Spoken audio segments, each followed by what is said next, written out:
Ahlan wa sahlan, marhaban bikum, ndugu zangu katika imani.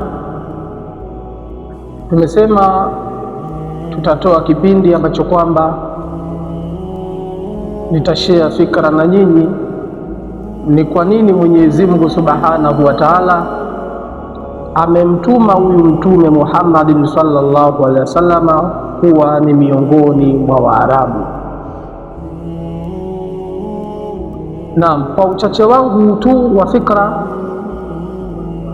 na namna ya bahathi yangu ya uchache wa elimu yangu, nikaona niweze kutoa ufafanuzi, kwa sababu baada tu ya Mtume Muhammadin sallallahu alaihi wasallama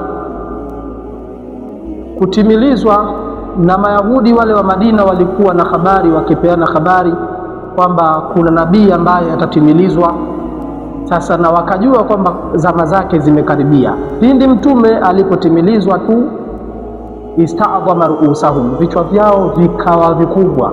Maana kwa vikubwa si kuvimba kuwa makubwa, hapana, mawazo yao yani yakawa ni mengi. Kwa nini mtume, kwa nini huyu nabii awe ni miongoni mwa Waarabu? Kwa sababu utambuzi wa ufahamu wa akili yangu chache,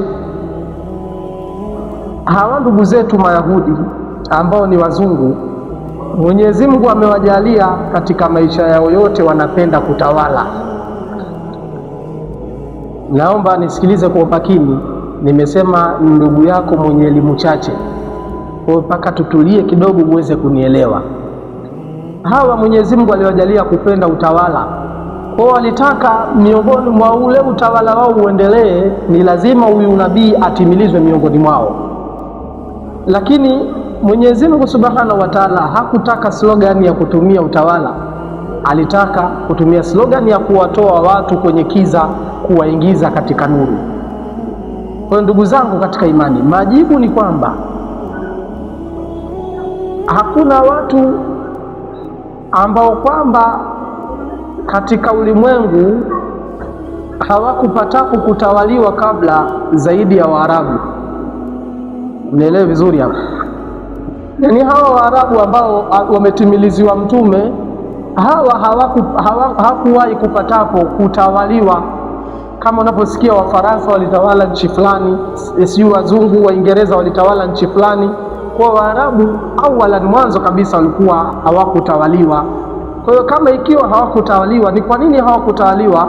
Kwa sababu ukisoma hapo katika Siratul Nabawiyya ile Khulafatul Yaqini, ukisoma ule mlango unasema halatul arabi kabla alislami, ndio utajua kwamba Waarabu walikuwa na hali ngumu katika ukafiri.